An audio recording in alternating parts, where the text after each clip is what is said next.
سبحان اللہ وبحمدہ سبحان اللہ العظیم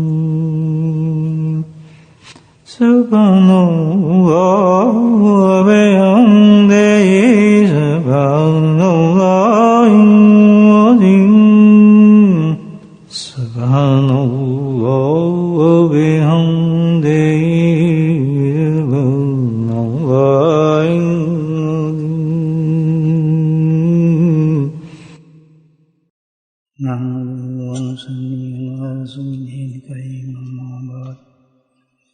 قال الله تعالى في القرآن المجيد أعوذ بالله من الشيطان الرجيم بسم الله الرحمن الرحيم إن الله وملائكته يصلون على النبي يا أيها الذين آمنوا صلوا عليه وسلموا تسليما اللهم صل على سيدنا ومولانا محمد مالك الجود والكرم اللهم صل على سيدنا ومولانا محمد وآله الكرام اللهم صل على سيدنا ومولانا محمد وآله وصحبه وبارك وسلم أما بعد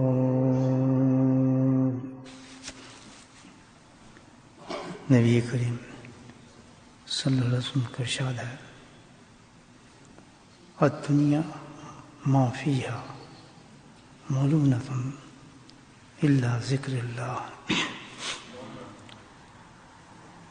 آپ نبی کریم صلی اللہ علیہ وسلم نے ارشاد فرمایا اس دنیا کی حقیقت کے بارے میں واضح فرما دیا ہم پر کہ اصل اس دنیا کی کیا ہے اور اس میں کیا اثرات ہیں.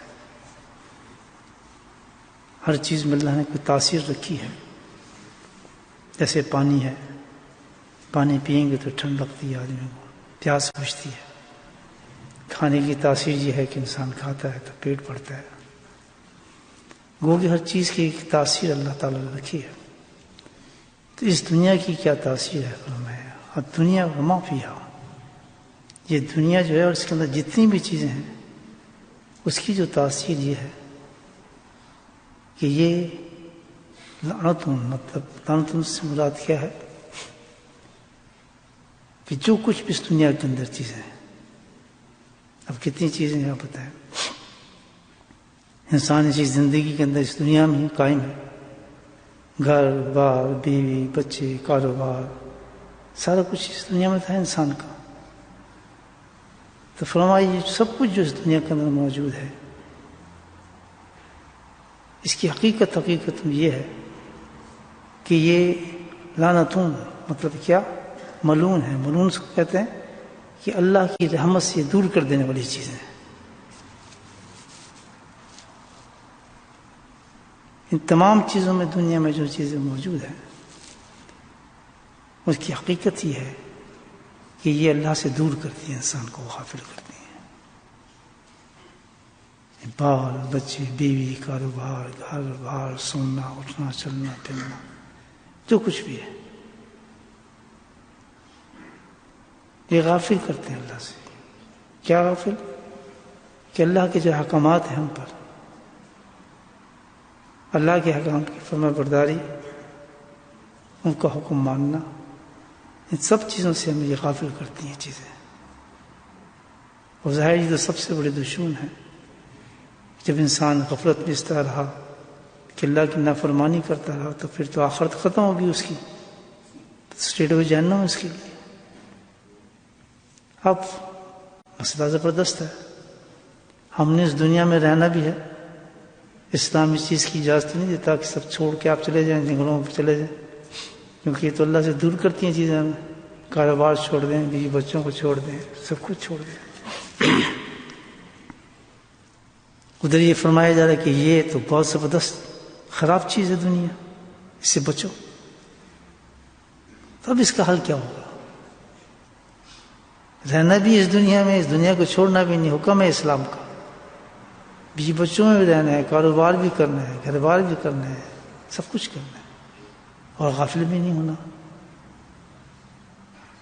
اگلے جملے میں اس کا ارشاد فرما دیا ہے تو صحیح دنیا کے اندر تمام چیزیں، لیکن اللہ ذکر اللہ، کہ ان تمام چیزوں جو دنیا کے اندر غفلت پیدا کرتی ہیں اس کا علاج یہ ہے اللہ کا ذکر کریں. یہ تو ہے اس کی تاثیر کہ وہ آپ کو دنیا دور کرے گی، کاروبار جائیں گے دور کرے گا، بیوی بچے دور کریں گے، محبت پیدا کریں گے اپنے. لیکن رہنا بھی ہے تو اس کا طریقہ کیا بتایا؟ بیلنس لائف کا کس طرح ہوگا کہ ہم اس دنیا میں رہنے کے بعد بھی غافل بھی نہ ہوں، اللہ کے احکامات میں بھی عمل کرتے رہیں، اپنی آخرت کو بھی بناتے رہیں، اور اس دنیا میں ہم قائم رہیں. رجال لا تلہکم اموالکم واولادکم عن ذکر اللہ، قرآن کہتا ہے. دیکھیں یہ قرآن بھی کہتا ہے. تو اس کس طرح ہو سکتا ہے یہ بیلنس آف لائف کس طرح ہوگا؟ اسی میں آ کے بتا دیا کہ اللہ کا ذکر کرنے سے بیلنس ہو جائے گا. اگر آپ اس دنیا میں سب کچھ کرنے کی اجازت ہے، سب کچھ کریں، دنیا کے ساتھ چلیں، ہر چیز میں حصہ لیں، لیکن اثر انداز نہیں ہوگی آپ پر، دل پہ آپ کی دنیا اثر کرے گی نہیں. اگر کیا ساتھ رکھا آپ نے؟ اللہ کے ذکر کو قائم رکھا. اگر آپ نے، ہم کیا کر بیٹھے ہیں غلطی کہ دنیا کے اندر تو موجود ہے لیکن اس کے ساتھ کیا ہے؟ ہم نے اللہ کے ذکر کو چھوڑ دیا. تو اب کیا ہوا کہ ہم دنیا کے اندر گم ہو گئے اور اللہ اتنے غافل ہو گئے کہ اپنی آخرت کو ہم نے برباد کر لیا. obvious ہے جب اس تاثیر اللہ نے دنیا میں رکھی ہو تو اثر کرے گی، وہ تو اثر کرے گی. اور اسی حالت میں انسان مر جاتا ہے تو پھر ظاہر ہے عذاب ہے، قبر میں عذاب ہے، آخرت میں بھی عذاب ہے انسان کے ساتھ. تو فرمایا یہ جا رہا ہے کہ بھائی اس دنیا کے اندر علاج بھی اللہ پاک نے رکھا ہے، اور تم اس دنیا کے اندر جب تک رہو اللہ کے ذکر کے ساتھ رہو. جس طرح دنیا کے اندر یہ تاثیر رکھی اللہ پاک نے کہ وہ اپنی طرف کھینچ لیتی ہے، وہ اللہ سے غافل کر دیتی ہے. مثال کے آدمی دکان پہ کھڑا ہے، ادھر اذان کا ٹائم ہو گیا، اب وہ دکان سے نہیں ہل رہا. کیوں؟ کہ دنیا نے کھینچا ہے اس کو. سبحان اللہ. روز مرہ میں یہ دیکھتے ہیں چیز.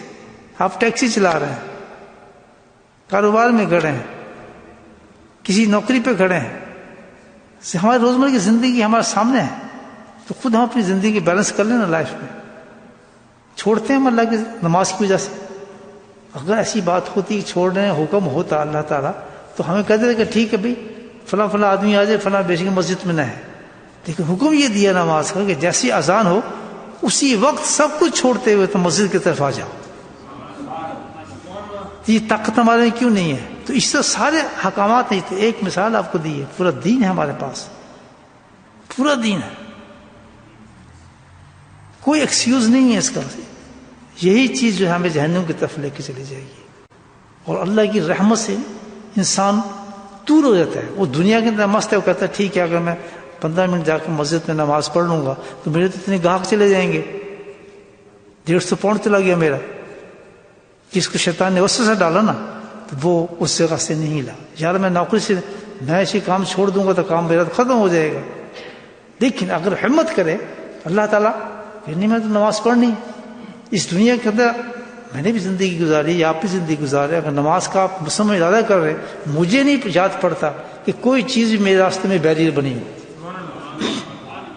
کاروبار بھی کر کے دیکھا، نوکری بھی کر کے دیکھی، سب کچھ کر کے دیکھا، لیکن مجھے یاد نہیں پڑتا کہ کوئی ایسی چیز میرے لیے سفر بھی کر کے دیکھے، ہر موقع بھی آئے، لیکن جب اللہ سے بات سمجھ گئے کہ یہ تو اللہ کا حکم ہے، اللہ نے کہا ہر حالت میں تمہیں نماز میں اللہ جب تم اتنی گہری نیند سو جاؤ کہ تمہیں پتہ ہی نہ ہو، تو آدمی قصور نہیں نا، یا بے ہوش ہو جاؤ یا بیمار ہو جاؤ، جیسی حالت میں چلے جاؤ. ایکسکیوزز ہیں جو آپ کو معلوم ہے، شریعت جو آپ کو کہتی ہے کہ آپ مسجد میں نہیں آ سکتے لیکن نماز پھر بھی نہیں چھوڑ سکتے. نماز کا حکم تو یہ ہے آپ بیمار اس حالت میں ہیں کہ آپ لیٹے ہوئے ہیں تو لیٹ کے پڑھیں، ہل نہیں سکتے اشارے سے پڑھیں، کروٹ بدل کے پڑھ لیں، منہ سے پڑھ لیں، لیکن چھوڑ نہیں سکتے نماز۔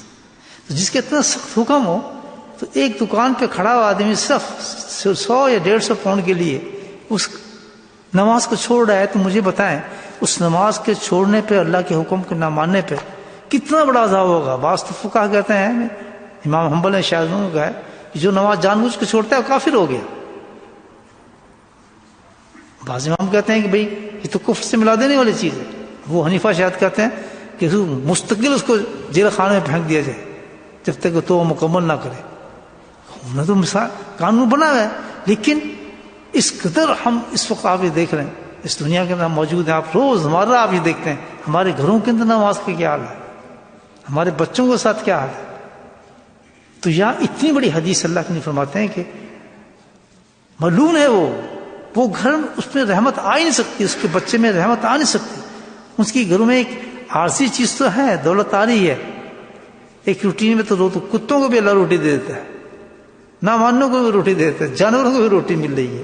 یہ روٹی سٹینڈرڈ نہیں ہے، یہ پیسہ جیب میں آ جانا سٹینڈرڈ نہیں ہے، سٹینڈرڈ تو اللہ کے نزدیک اور ہے۔ رحمت اس کی ختم ہو گئی، اور جب اللہ سبحانہ تعالیٰ اللہ کے نبی نے یہ فرما دیا رحمت ختم ہوگی، تو کس طرح ہو سکتا ہے کہ رحمت ختم نہ ہو؟ حدیث ہے بھائی۔ تو اس چیز کو ختم کرنے کے لیے انسان کے لیے اللہ تعالیٰ نے فرمایا کہ پھر اس کا تو علاج کرو۔ پھر تم لوگ اگر تمہاری ہمت نہیں ہو رہی کہ تم جماعت چھوڑ کے، دکان چھوڑ کے، یا گھر چھوڑ کے، یا بیوی بچوں کو چھوڑ کر، یا کسی بھی وجہ سے تم مسجد میں نماز پڑھنے نہیں آ رہے، سب کچھ جان کے باوجود، تو یہ اللہ کی رحمت کے پھر منتظر نہ رہیں، پھر عذابوں کے منتظر رہیں، پریشانیوں کی ضرور منتظر رہیں۔ آپ کے کوئی کام یہ نہیں کہ جب مصیبت پڑی تو وہ سجدے کرنے شروع کر دیے، ختم شروع کر دیے وظیفے، اس سے کام نہیں چلتا بھائی۔ زندگی انسان کی چلتی ہے جس وقت مکمل طور پر اللہ تعالیٰ کے احکامات کے ساتھ چلے۔ یہ نہیں کہ بس رمضان ہے تو دعائیں مانگ لو، بس اب آج کوئی پریشانی آ گئی تو بس پھر تہجد پہ بھی اٹھ کے دعائیں مانگ رہے ہیں، سب کچھ مانگ رہے ہیں، ٹھیک ہے الحمدللہ اللہ کی طرف رجوع کر رہے ہیں، آپ مانگ رہے ہیں، کوئی شک نہیں، لیکن اللہ تو جانتا ہے کہ دیکھیں کیسا انسان ہے، مجھے پتہ ہے میں آج اس کا کام کر دوں گا تو کل سے پھر نماز چھوڑ دینی ہے۔ مزہ تو ہمیں مومن کی شان یہ ہے کہ دکان پہ کھڑا ہے اور بے انتہا گاہک کھڑے ہیں۔ اس وقت ایک صاحب سے میں نے پاکستان میں بات کر رہا تھا، کافی بڑی دکان ہے ان کی ماشاءاللہ، بہت بڑے گاہک ہے۔ تو میں نے کہا آپ نماز پانچ جماعت تو پڑھنی پڑے گی آپ کو نماز سے۔ کہتے ہیں حضرت تو پہلے ہم یہ کام کرتے ہیں، جیسے ہی نماز کا ٹائم ہوتا ہے بس تمام ورکروں کو باہر نکال دیتا ہوں اور شٹر کو نیچے کر دیتا ہوں۔ ایسے لوگ بھی ہیں، یہ اس ملک کی بات ہے، پاکستان کی بات کر رہا ہوں آپ کو۔ بڑی مارکیٹ میں ان کی دکان ہے، میں بڑا تعجب بھی ہوا، اور اللہ کی رحمت پہ میں کہا دیکھیں شان ہے اللہ تعالیٰ کی، جو ایک دفعہ اللہ کا وعدہ کر لے تو ان کو یقین ہوگا کہ میرا گاہک کہیں نہیں جائے گا، جس نے آنا ہے وہ آئے گا، جس نہیں دینا اللہ نے رزق دینا ہی نہیں دینا۔ تو ہم تو کچھ نہ گاہک ہوتا ہے نہ دکان ہوتی، گھر پہ بیٹھے گھر سے نہیں نکلتے مسجد کے لیے بھائیو، گھر سے نہیں اللہ کے احکامات کو مانتے۔ یہ وجہ کیا ہے کہ وجہ یہ ہے کہ ہم دنیا کی محبت میں گرفتار ہو چکے ہیں، اور اس کی گرفتاری کی سزا بہت سخت ہے۔ دنیا میں سزا ہے کہ اللہ کی رحمتوں سے دور ہے وہ شخص، وہ جانوروں کی طرح زندگی گزار رہا ہے، جو کھا رہا ہے، جو کما رہا ہے، جو پیسہ آ رہا ہے، بالکل نہ سوچے کہ اس میں برکت ہوگی، اس کی زندگی میں کہیں نہ کہیں جا کے اس کو بہت بڑا نقصان ہوگا۔ ایسے انسان کو چاہیے کہ ایسی باتیں ہم جب سنتے ہیں، اتنی بڑی حدیث ہم نے سنی ہے، فوراً ہم توبہ کر لیں آج، اور توبہ کرنے کے بعد اپنی اس کمزوری کو، جو غفلت ہم پہ چھا جاتی ہے، ہم کیوں نہیں جا سکتے نماز کے لیے، ہم اپنی اس چیز کو کیوں نہیں چھوڑ سکتے، جس وقت ہم آفس میں بیٹھے ہیں کیوں نہیں ہمت سے کہہ سکتے کہ 5 منٹ دیں میں یہاں نماز ادا کرتا ہوں۔ اللہ تعالیٰ نے تو اس امت نے کمال کیا کہ ہر زمین پاک ہے نماز کے لیے، اتنی مجبوری تو فرمایا فکر نہ کر، اسی زمین پہ تو ہاتھ مار اور ادھر مار تیرا وضو ہو گیا، نماز پڑھ لے۔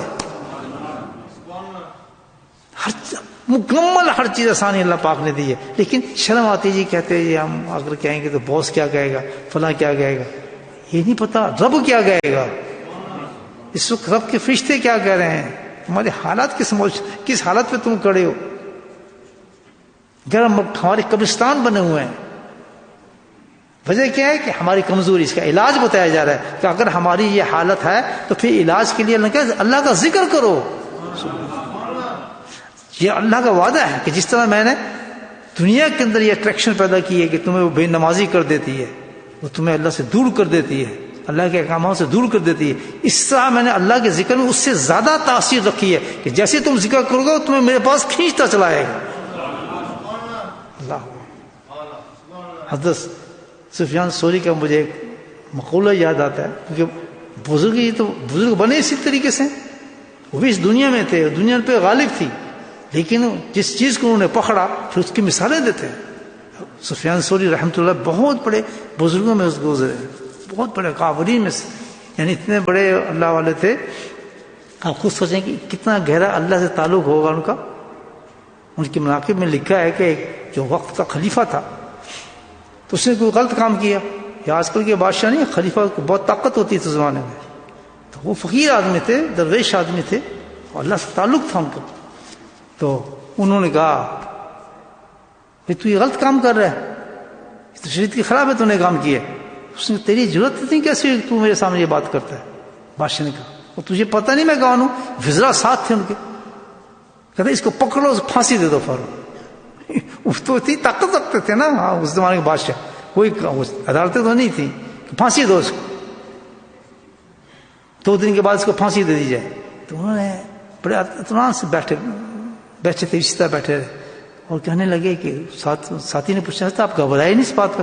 کہتے میں کیا گھبراؤں اس بات پر، میں نے کوئی غلط بات تو نہیں کی، میں تو اسی قانون کی بات کی جس نے اسی رب کی بات کی جس نے قانون بنایا ہے، تو میں اسی سے بات کرتا ہوں کہ اللہ تعالیٰ یہ بے قصور مجھے پھانسی دے رہا ہے تو میرا بدلہ لیا جائے. سبحان اللہ. بس اتنی بات کی تو جہاں بادشاہ و وزیر کھڑے تھے زمین شک ہوئی، کھل گئی زمین، اور اس زمین میں دھنسنا شروع ہو گئے. کتنا گہرا تعلق ہو جاتا ہے انسان کا اللہ کے ساتھ، اتنا قریب ہے اللہ تعالیٰ. ہم کہتے ہیں اللہ والوں کی دعائیں، یہ بھائی وہ کوئی خاص چیز نہیں ہے. انہوں نے کیا کیا ہے؟ انہوں نے اللہ کے احکاموں کو مانا ہوا ہے، انہوں نے اس دنیا سے نکل کر اللہ کی طرف رجوع کیا ہوا ہے. انتقال ہو گیا ان کا تو کسی نے دیکھا ان کے شاگردوں میں سے کہ جنت کے اندر گھوم رہے ہیں، ان کے گھومنے کا انداز بھی بڑا عجیب ہے. سبحان اللہ. اللہ نے بڑے خوبصورت حسین پر دیے ہیں اس اللہ والے کو، اور کبھی اس درخت پہ اڑتے ہیں کبھی اس درخت پہ اڑتے ہیں. تو اس نے کہا حضرت سلام کیا، کہتا ہاں، کہتے یہ تو بتائیں یہ مقام اللہ پاک نے آپ کو کیسے دے دیا؟ تو فرمایا یہ مقام تو مجھے اللہ نے اپنی رحمت سے و کرم سے دے دیا، اور میری پرہیزگاری پر دیا ہے. میں نے اللہ تعالیٰ کی پرہیزگاری کی اختیار کی، نافرمانی سے بچ رہا تھا. اتنا بڑا انعام ہے. دیکھیں چھوڑنی چاہیے ہمیں نماز. آپ خود سوچیں، اللہ کی کوئی بھی حکم پہ آ رہا ہو، نماز کا حکم ہے تو نماز، روزے کا حکم ہے روزہ، زکوٰۃ کا حکم ہے زکوٰۃ، حج کا حکم ہے زکوٰۃ، پردے کا حکم ہے پردہ. جو حکم اللہ کی طرف سے آ رہا ہے اس کو دنیا کو نہیں دیکھنا، کیونکہ اللہ کے حکم کو مانے ہمیشہ پریشانی ضرور ہوگی، یاد رکھیں مصیبتیں ضرور ہوں گی. گناہ کی دعوت دے رہا ہے شیطان آپ، لیکن کبھی اس کی بات کو نہ مانے. بس یہ گناہ ہو جاتا ہے، کیا کریں، مجبوری ہے، میں تو کوشش کرتا ہوں. شیطان کی بات میں آ گئے. سبحان اللہ. عجیب انسان ہو بھائی. ذکر کرو اللہ کا، جتنی بھی کمزوری ہے اس میں کثرت کے ساتھ اللہ کا ذکر. اللہ نے علاج بتایا ہے، جب ذکر کرے گا تو یہی.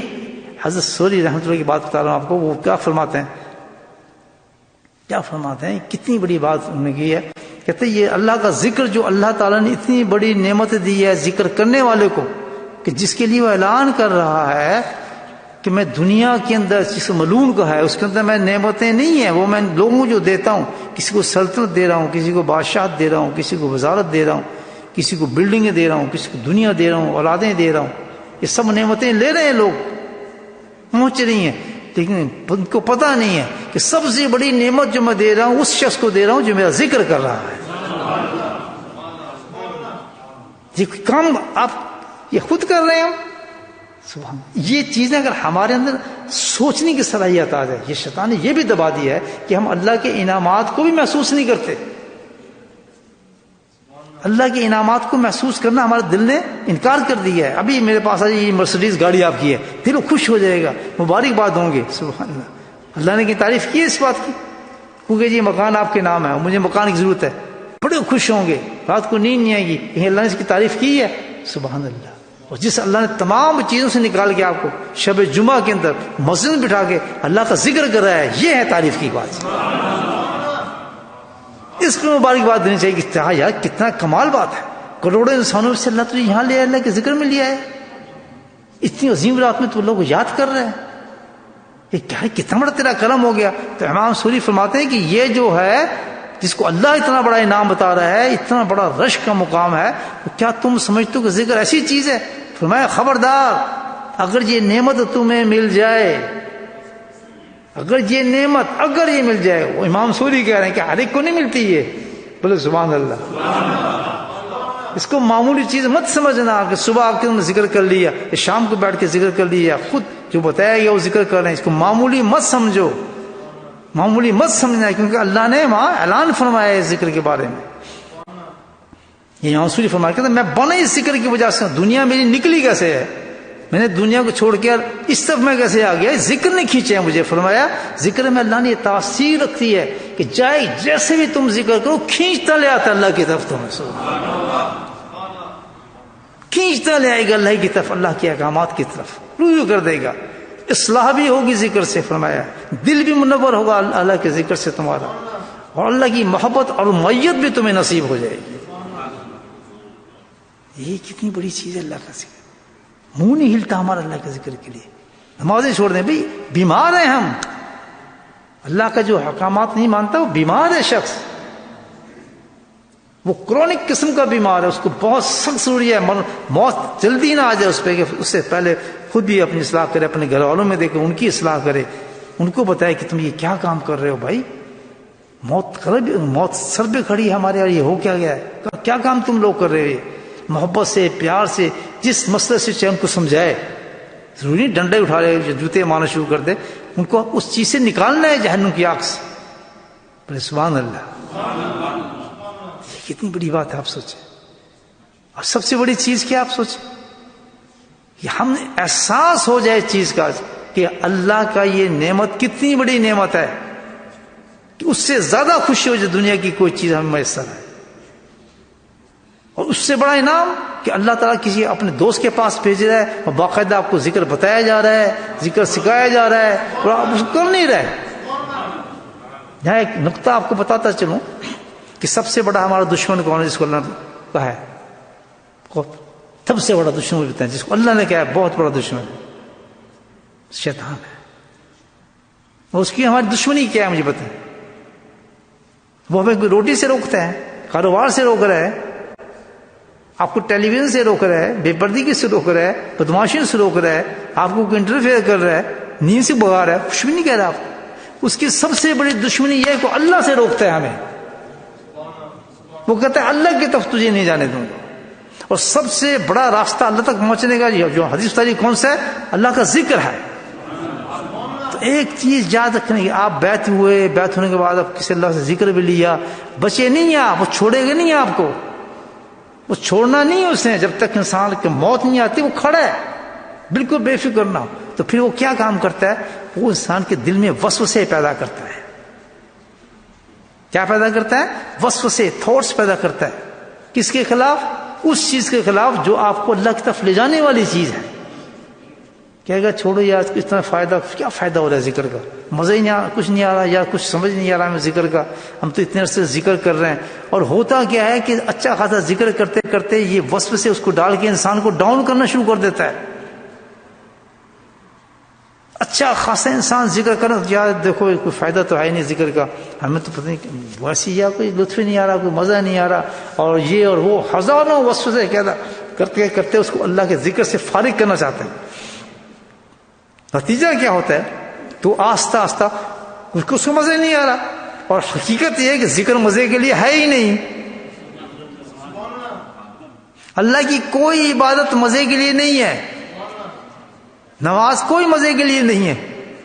مجھے نماز مزہ آتا ہے، روزے رکھے مزہ آئے گا آپ کو، جیب سے پیسے نکالیں گے زکوٰۃ کے تو مزہ آئے گا آپ کو۔ اللہ کی کسی عبادت میں مزہ نہیں ہے، کسی میں نہیں ہے، یاد رکھیں۔ کیوں؟ اگر اللہ ان عبادات میں مزہ رکھ دیتا تو پھر انسان مزے کے لیے عبادت کرتا، اللہ کے لیے نہ کرتا۔ بولے سبحان اللہ، یہ تو شرک ہو گیا۔ ہم جو کہتے ہیں نا مزہ نہیں آ رہا، اور پاگلوں اگر اللہ مزہ رکھ دے ذکر کے اندر تو ہم کہیں گے مزہ آتا ہے جس طرح ذکر کریں، یا بڑا لطف ہے صبح اٹھ کے ذکر کریں، یہ کہیں گے نا نہیں، ہمیں تو اٹھنا ہے کہ مزہ نہیں، اٹھو یار اللہ کے لیے ذکر کرو. وہ جو مزے کے لیے آ رہا ہے ذکر کے لیے، یا مزہ آئے گا اس بیٹھیں گے، یا لطف آئے گا ذکر، وہ شرک ہے، عجیب شرک ہے، شرک بھی ہے. حقیقت میں ہمیں نہ چاہیے کہ بھائی ہم تو کسی مزے وزے کے لیے نہیں جا رہے، بلکہ کیوں جا رہے ہیں؟ اللہ کے لیے اللہ کا ذکر کر رہے ہیں، اللہ کے لیے نماز پڑھ رہے ہیں، اللہ کے لیے سجدے کر رہے ہیں. ہمیں کوئی ضرورت نہیں مزہ آئے جانا ہے، لطف آئے جانا ہے، جنت نظر آئے جانا ہے، حلاوت آئے نہ آئے، کچھ چیز کا ہمارے اسٹینڈرڈ نہیں ہے. ہمارا کام بنے نہ بنے، ہمارا چیز کوئی نماز کے بعد ہو نہ ہو، ذکر کے بعد ہو نہ ہو، لیکن یاد رکھیں کہ اللہ کی عبادت میں اثر موجود ہے، ذکر میں جو اثر ہے وہ موجود ہے. آپ کو مزہ نہیں آ رہا، ذکر نہ چھوڑیں. جو چیز ذکر کے اندر موجود ہے وہ کیا کہ تمہیں اللہ کی طرف لے جائے گا، یہ چیز گناہوں سے نکال دے گا تمہیں. یہ اور یہی ہمیں چاہیے بھائی. مزہ چاہیے، جنت چاہیے، مجھے بتائیں. نہیں مزہ نہیں چاہیے، اللہ کی رضا چاہیے. مزہ کی نہیں، رضا کے لیے اللہ کو حاصل کریں، رضا والی زندگی ہمیں نصیب ہو جائے. سبحان اللہ. پھر آخر میں اپنے حضرت کا میں قول آپ کی خدمت میں پیش کرتا ہوں جو حضرت نے مجھے لکھا بھی تھا. سبحان اللہ. اللہ والے اسی وہ جانتے ہیں سب ان رازوں کو. کہتے ہیں اللہ کا حکم یہ ہے، ہم پہ حکم یہ اللہ کا نازل، ہم اللہ کی فرما برداری کریں، نافرمانی سے بچیں، اس کے حکم پر چلیں، اس کے نبی صلی اللہ علیہ وسلم کی اطاعت کریں. یہ ہمارے سلیبس ہے زندگی کا. یہ سلیبس ہے، یاد رکھیں. سلیبس سمجھتے ہیں؟ مطلب یہ ہمارا موٹو ہے، آبجیکٹو ہے جو زندگی کا ہمیں دیا گیا ہے کہ تم اللہ کی فرما برداری کرو، نافرمانی سے بچو، ٹھیک ہے نا، نبی پر ہم کی اتباع کرو، دنیا سے محبت مت رکھو، دنیا کی محبت سے دور بھاگو، دل میں آنے بھی نہ پائے، اللہ کی رضا والی زندگی گزارو. حضرت فرماتے ہیں کہ یہ ہمارا سلیبس ہے، یہ سلیبس جو ہم نے کرنا ہے. اس چیز کو کرنے کے لیے اگر آسان بنانا ہے تو اللہ کا ذکر کرو، یہ ساری چیزیں تمہیں حاصل ہو جائیں گی. حضرت فرماتے ہیں، کہتے ہیں یہ ساری چیزیں تجھے حاصل ہو جائیں گی اگر تو اللہ کا ذکر کرے گا. یہ مجھے نصیحت فرمائیے کہ ذکر کر کے دیکھ، یہ ساری چیزیں تجھے مل جائیں گی اللہ کی. تو وسوسہ تو آپ کو دور کرنے والے لے جا رہا ہے. یہ کیا کمال ہوا کہ ہم شیطان کے کہنے پہ ہم ذکر کو چھوڑ دیں، مزہ نہیں آ رہا، یہ کم ہوگا؟ نہیں، کبھی ہو نہیں سکتا. یہ پابند ہو جائیں کہ جو کچھ بھی ہوگا مجھے، میں اللہ کے ذکر کو نہیں چھوڑوں گا، کیونکہ اس ذکر کا فائدہ ہے ہی ہے، ضرور ضرور پہنچے گا. حضرت حکیم محمد رحمۃ اللہ علیہ استھانوی رحمۃ اللہ کے معقول میں آپ پڑھیں، ان کا بڑا مشہور معقول ہے جو حضرت فرماتے تھے کہ طبیعت چاہے نہ چاہے، دل مانے نہ مانے، سبحان اللہ، مزہ آئے نہ آئے، اللہ کا ذکر مت چھوڑو. فائدہ ہوگا ہوگا ہوگا ضرور، اس کا فائدہ پہنچتا ہے انسان. صبر کے ساتھ اللہ کا ذکر کرتے رہو، انشاءاللہ تو تم دین پہ چلنے والے ہو جاؤ گے، اور تمہاری محبت پیدا ہو جائے گی اللہ تعالیٰ کی. اللہ کی محبت آئے گی، معیت آئے گی، اللہ کے قرب آئے گا، سب کچھ نصیب ہونا شروع ہو جائے گا، کیونکہ سارا کچھ اللہ پاک نے اپنے ذکر کے اندر رکھا ہے. اللہ پاک ہم سب کو توفیق نصیب فرمائے. بسم اللہ الرحمن الرحیم، الحمد للہ رب العالمین، والصلاة والسلام علی سید المرسلین، شفیع المذنبین، طٰہٰ و یاسین، الحبیب الامین. یا میرے مولا، اپنے فضل و کرم سے ہماری اس مجلس کو قبول فرما. یا اللہ ہمارے گناہوں کو معاف فرما. یا اللہ ہم سب کی بخشش فرما. یا اللہ ہمیں موذی بیماریوں سے محفوظ فرما، بلاؤں سے، حادثوں سے میرے مولا ہماری حفاظت فرما. یا اللہ ہمارے گھروں کی، ہمارے بچوں کی، ہمارے پوری بستی کی حفاظت فرما میرے مولا. یا اللہ تو اپنے فضل و کرم سے ہمارے لیے، یا اللہ اپنی رحمت کے دروازے کھول دے، اپنے فضل کے دروازے کھول دے، اپنے کرم کے دروازے کھول دے. اے میرے مولا ہمیں پکا نمازی بنا دے. یا اللہ اپنے حکم پہ چلنے والا بنا دے. یا اللہ ذکر سے ہمیں محبت نصیب فرما. یا اللہ جو انعام تو نے عطا فرمائے میرے مولا، یا اللہ تو اس کو تا موت تک اس کو قائم فرما میرے مولا. یا اللہ سستی سے، غفلت سے ہماری حفاظت فرما. یا اللہ جو مرحومین ان سب کی بخشش فرما. وصلی اللہ تعالی علی خیر خلقہ محمد وآلہ وصحبہ اجمعین برحمتک یا ارحم الراحمین. سبحان ربک رب العزۃ عما یصفون، وسلام علی المرسلین، والحمد للہ رب العالمین.